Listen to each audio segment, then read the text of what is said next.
வணக்கம் மக்களே. Alex 3D உள்ள பார்ட் 12 வீடியோ தான் பார்க்க போறோம். கோன் அதாவது கூம்பு தொடர்பான ஒரு சில கிரியேட்டிவான கணக்குகள் தான் இந்த வீடியோ முழுக்கமே பார்க்க போறோம். வீடியோவை கடைசி வரை ஸ்கிப் பண்ணாம பாருங்க. சரி வாங்க வீடியோக்குள்ள போலாம். என்ன கேட்டிருக்காங்க கொஞ்சம் ஜூம் பண்ணிக்கிட்டுமா, அப்பதான் ஈஸியா இருக்கும்.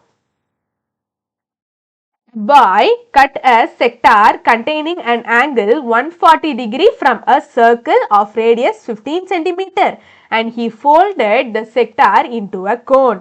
What is the curved surface area of the cone if pi equal to 22/7? அதாவது 15 சென்டிமீட்டர் ஆரமுள்ள ஒரு வட்டத்தில் இருந்து 140 டிகிரி மையம் கொண்ட ஒரு வட்டக்கோண பகுதியை ஒரு மாணவன் வெட்டி எடுத்து அதன் ஆரங்களை ஒன்றிணைத்து ஒரு கூம்பாக்கினால் கிடைக்கும் கூம்பின் வலைப்பரப்பு யாதுன்னு கேட்டிருக்காங்க. ரொம்ப ரொம்ப ரொம்ப முக்கியமான கேள்வி. 2016 குரூப் 1 தேர்வுல கேட்கப்பட்ட கேள்விங்க. அது கொடுத்துருக்காங்களோ அதை நம்ம ஒரு படமா வரைஞ்சுக்கிடுவோம். சரிங்களா? சரி இருக்கட்டும். என்ன சொல்லியிருக்காங்க, ஒரு வட்டம் இருக்குது. சரிங்களா? சரி இதுதான் அந்த வட்டம். சரி இருக்கட்டும். இந்த வட்டத்தினுடைய ஆரம் என்னவாக இருக்குதா? வட்டத்தினுடைய ஆரம் 15 சென்டிமீட்டராக இருக்குதா? சரிங்களா? சரி இருக்கட்டும்.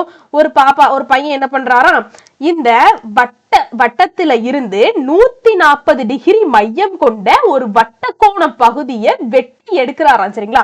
இது மையம், வட்டத்தினுடைய மையம். இந்த மையத்துல இருந்து இது 140 டிகிரின்னு கன்சிடர் பண்ணிக்கோங்களேன். சரிங்களா? இந்த 140 டிகிரி மையம் கொண்ட இந்த வட்டக்கோண பகுதியை ஒரு மாணவன் வெட்டி எடுக்கிறார். சரிங்களா? இதை தனியா வரைஞ்சுக்கிட்டுமா? இதுதான் வட்டக்கோண பகுதி, செக்டார்னு சொல்லுவோம். சரிங்களா? இதோட அதாவது மையத்துல இருந்து உருவான இந்த டிகிரி என்னவாக இருக்குதான், தீட்டா என்னவாக இருக்குதான், 140 டிகிரியாக இருக்குதான். ஆரம் 15 சென்டிமீட்டர் தான். இந்த பக்கமும் ஆரம் 15 சென்டிமீட்டர் தான். சரிங்களா? அதாவது வட்டத்தினுடைய ஆரம் எல்லா பக்கமும் சமமாக தான் இருக்கும். சரிங்களா? சரி இருக்கட்டும்.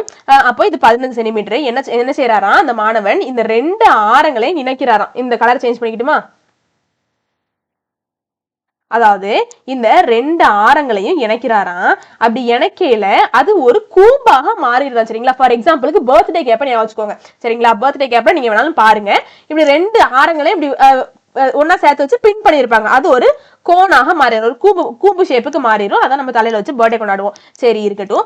அப்போ என்னவாக மாறிடும், ஒரு கூம்பாக மாறிடும். சரிங்களா?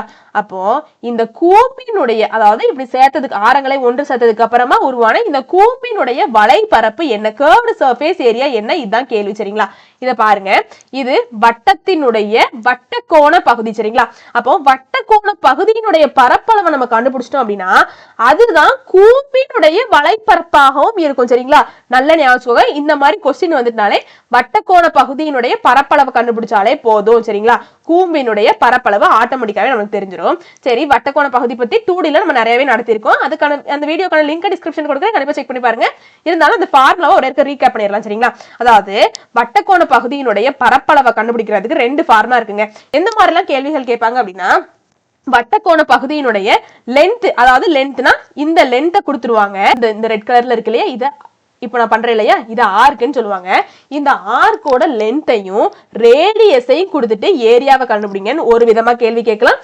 அப்படி இல்லை அப்படின்னா இந்த தீட்டா, இந்த கோணத்தை கொடுத்துட்டு பரப்பளவு கண்டுபிடிங்கன்னு கேட்கலாம். அப்போ கோணத்தை கொடுத்துட்டு பரப்பளவு கண்டுபிடிக்க சொன்னா ஃபார்முலான்னு கேட்டீங்கன்னா theta pi 360 degree into pi R square. சரிங்களா? சரி இருக்கட்டும். இன்னொன்னு என்னது, லென்த், ஆரம், அதாவது ஆர்க்கினுடைய லென்த்தை கொடுத்துட்டு கேட்பாங்கன்னு சொல்லியிருக்கேன். அதுக்கு பரப்பளவு கண்டுபிடிக்க ஃபார்முலான்னு கேட்டீங்கன்னா LR/2. சரிங்களா? சரி இருக்கட்டும். இப்போ நம்மளுக்கு என்ன கண்டுபிடிக்கணும், தீட்டா. இந்த தீட்டா மதிப்பை வச்சு, தீட்டா மதிப்பு தான் கொடுத்துருக்காங்க. தீட்டா மதிப்பு கொடுத்துட்டாலே வட்டக்கோண பகுதிக்கு பரப்பளவு கண்டுபிடிக்க formula theta pi 360 into pi R square. சரிங்களா? சரி, அப்போ இதுல தான் கொண்டு சப்ஸ்டிட்யூட் பண்ண போறோம். தீட்டாவோட மதிப்பும் ஆர், அதாவது ஆரத்தின் மதிப்பு கொடுத்துட்டாங்க. சரி, நம்மளுக்கு பிரச்சனையே கிடையாது. அப்போ A ஈக்குவல் டு தீட்டாக்கு பதிலாக 140 டிகிரி. அப்போ 140 பை 360 இன்டு பையனுடைய மதிப்பு நம்மளுக்கு என்னதுங்க, கொஸ்டின்ல கொடுத்துட்டாங்க. நம்ம வேலை எல்லாம் மிச்சம். அப்போ 22 பை 7 இன்டு ஆரம் என்னன்னு கொடுத்துருக்காங்க, 15 கொடுத்துருக்காங்க. அப்போ 15 ஸ்கொயர். சரிங்களா? சரி இருக்கட்டும். அப்போ மேலையும் கீழே சைவர் எடுத்தையும் கேன்சல் பண்ணிக்கலாமா? பாருங்க, 14 பை 36 இன்ட்டு 22 பை 7 இன்ட்டு 15 ஸ்கொயர்னு இருக்கு. அப்போ 15 × 15ன்னு எழுதிக்கலாம். அப்போ ஓர் 7 7, ஈரி 7 14. சரிங்களா? சரி இருக்கட்டும். ஓர் 2 2, ஓர் 2 2, ஓர் 2 2 16ன்னு இருக்கும். 8 2 16. சரிங்களா? I 3 15, 6 3 18. சரி இருக்கட்டும். அப்போ ஓர் 2 2, முவி 2 6, ஓர் 3 3, I 3 15. அப்போ 11 × 5 × 5 25. அப்போ 11 × 25 275 சென்டிமீட்டர் ஸ்கொயர். ஏன் பரப்பளவு கண்டுபிடிச்சிருக்கோம். பரப்பளவு கண்டுபிடிச்சாலே கொஸ்டின்ல என்ன யூனிட் இருக்கோ ஆன்சர் வந்ததுக்கு அப்புறமா அது ஸ்கொயராக மாறும். ஃபார் எக்ஸாம்பிள் சென்டிமீட்டர் இருந்துச்சுன்னா சென்டிமீட்டர் ஸ்கொயர்னு மாறும். சரிங்களா? அப்போ ஆப்ஷன்ல இருக்கா ஆப்ஷன் சி தான் சரியான விடை. சரிங்களா? கொஸ்டினை பார்த்துட்டுலாம் பயந்துராதீங்க. ரொம்ப ரொம்ப ஈஸியான கணக்குகள் தான் எல்லாமே. சரி அடுத்த கணக்கு என்ன கொடுத்துருக்காங்க மேல பார்த்த மாதிரியே தான். A sector containing an angle 180 degree is cut off from a circle of radius 7 cm and folded into a cone. Find the curved surface area of the cone if pi equal to 22/7.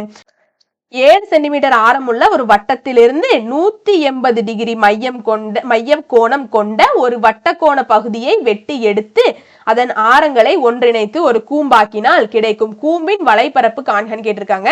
ரொம்ப ரொம்ப முக்கியமான கேள்வி. 2017 TNPSC எக்ஸாம்ல கேட்கப்பட்ட கேள்விங்க. அதாவது மேல பார்த்த மாதிரியே அதே கதை தான். ஒரு வட்டம் இருக்குது.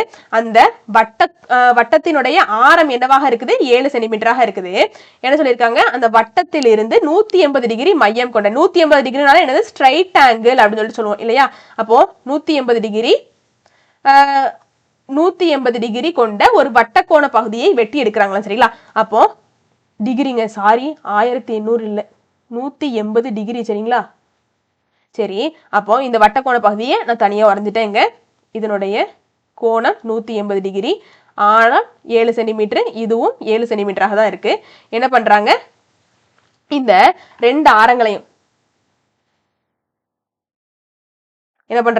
இந்த ரெண்டு ஆரங்களையும் இணைக்கிறாங்க. இணைக்கையில என்னவாக மாறிடுது ஒரு கூம்பாக மாறிடுது.